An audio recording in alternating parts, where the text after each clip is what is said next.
everybody, it's your boy IDK Revy. A lot has been going on in the news lately. There's no sports.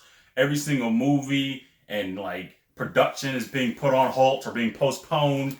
We're being locked out from schools and stuff. And so everybody has to practice social distancing and quarantining and just staying away from people, which is a great thing for me because I typically don't like people because I'm introverted. Anyway, enough about me. With that being said, there isn't a whole lot of movies to watch because I can't go out to the movies to watch like I would normally do. And there's not a lot on streaming that I care to watch. But there is a new show on Hulu that I have been interested to see, starring Reese Witherspoon and Kerry Washington, called Little Fires Everywhere.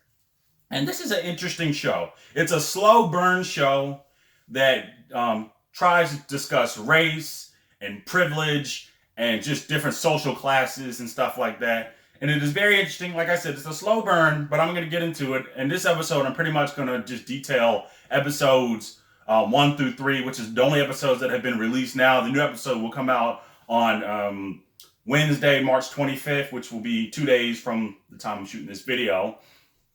And so I'm going to just recap it. Like I said before, my name is IDK Revy. On my channel, I watch things, so you don't have to. And today I will be recapping episodes 1 through 3 of Little Fires Everywhere. I tried to knock that down, but I couldn't. So, Little Fires Everywhere is adapted from a book by Celeste Nig, and it's a story about the Richardsons, the Warrens, and I can't even say her name. McClough. Whatever. Let's call her Miss Mac. Anyway, so we start off with the Richardsons. The Richardsons is this traditional white family that has everything going for them. They have the stable income, the 401ks. They go to great Ivy League school, and this all takes place in, I believe, Ohio. And they go to this real preppy school. So we got our main character, Miss Elena, played by Reese Witherspoon. You can pretty much say it's Legally Blonde, but grown up.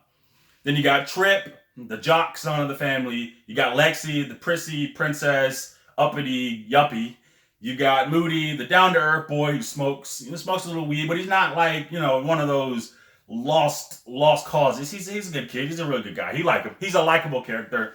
And then you got Izzy, who's kind of our complex, free-spirited child dealing with a lot of sexuality issues throughout the story. So that's the Robinsons. So you can see a family that's traditional, and they have a lot going for them because of the status of where their parents are. It's a lot of random stuff going on in this household. They're not perfect. They're not a perfect family, although on the outside they might appear that way. So that's the Robinsons.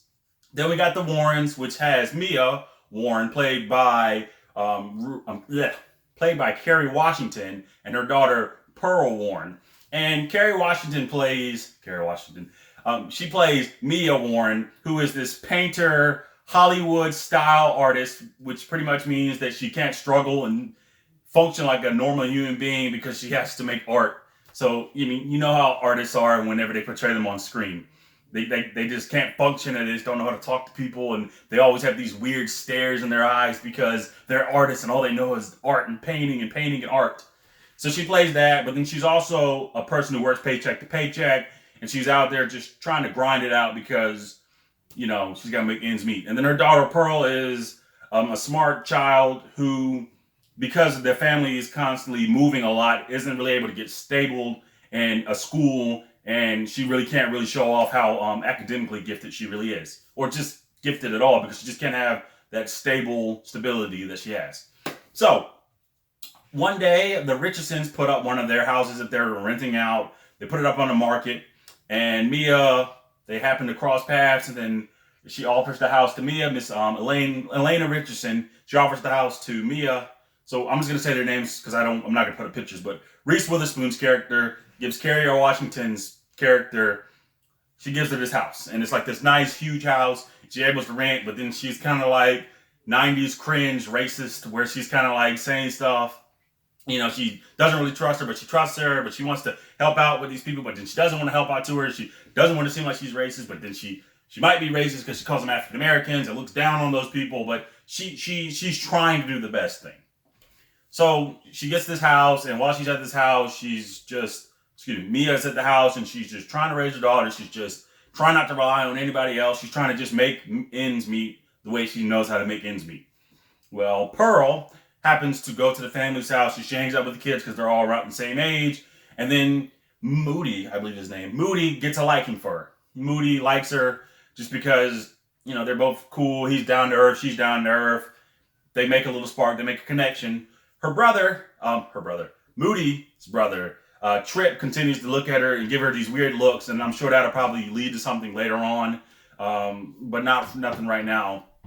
And then, so Pearl pretty much hangs out with this family because, they're a wealthy family. They're affluent. The kids are all the same. And, it's most teenagers in the 90s. They hang out. They do stuff.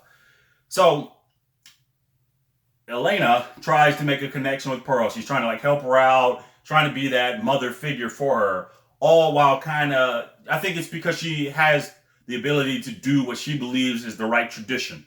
She has this controlling factor, helicopter parent vibe to her. Elena does. And so she believes that if she could hover around you, put you in the best direction to make you go to the good Ivy League school to get the good job, you'll be on straight because that's what she did. And so Pearl's the right type of protege for her to just kind of spew out her knowledge and have that wisdom for her. All while this is going on, her younger daughter, Izzy, this is Elena, Izzy is just this free spirit. She just doesn't want to listen. She doesn't want to conform. She wants to be her true self. And this is the 90s, so a lot of times people hint because she's weird and she colors her hair. It's not like the modern day. People think she's gay.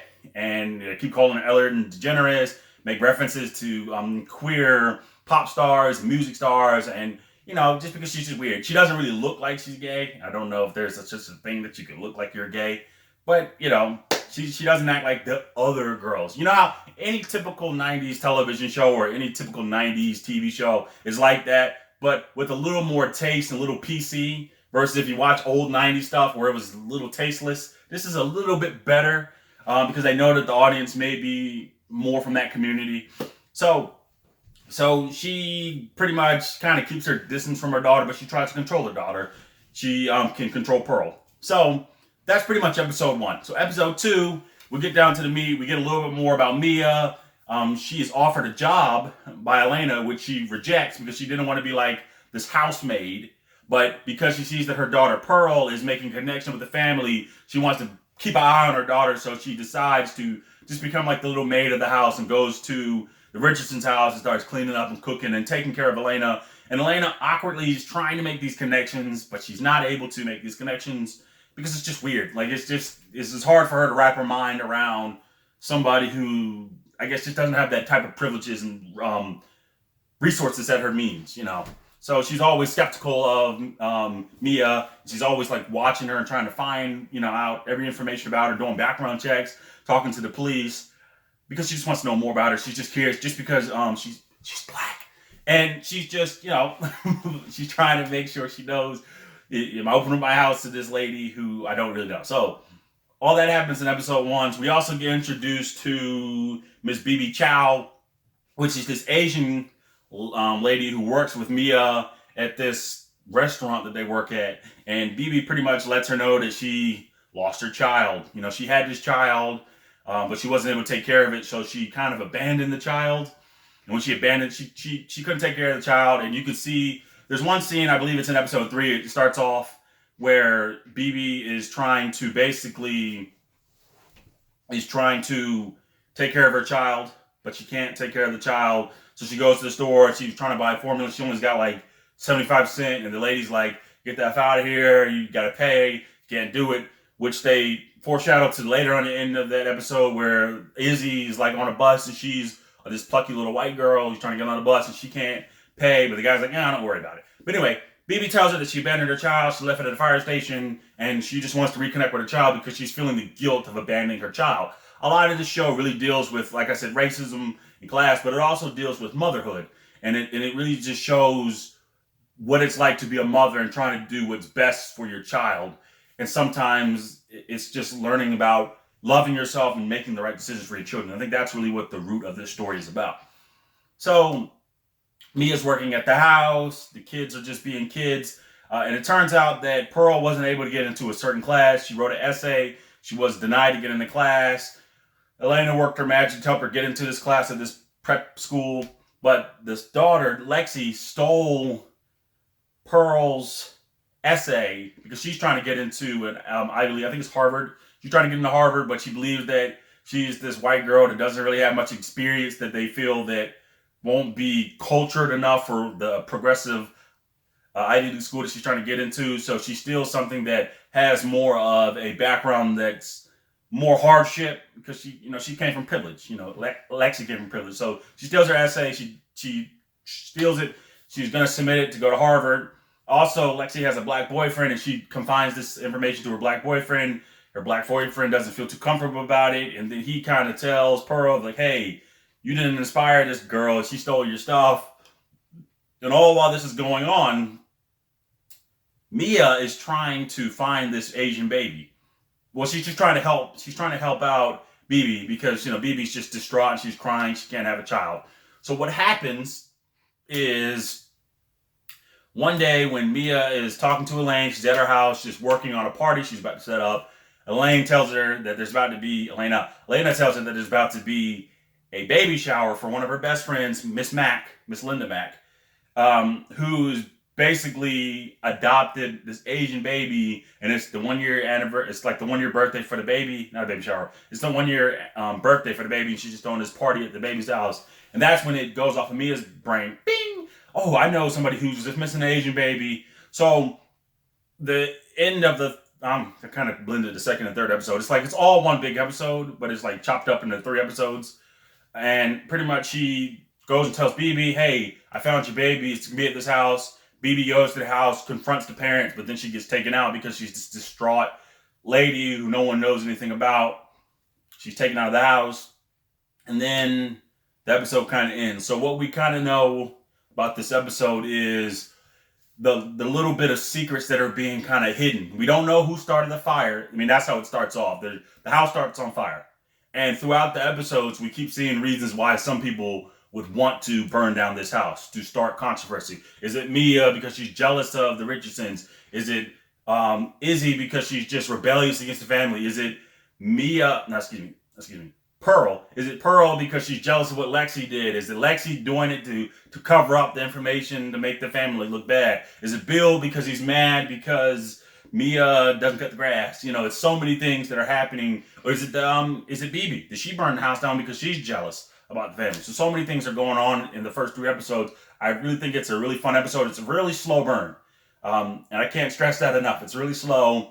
But once you get over those first initial 2 episodes, the 3rd episode really picks it up and it really expands upon where the first 2 episodes kind of really draw it out. And I think that's going to be very interesting. I'm interested to see what's going to happen in the next episode. So keep here, stay tuned. I'll have all the information that you need to know about Little Fires Everywhere. And I think so far,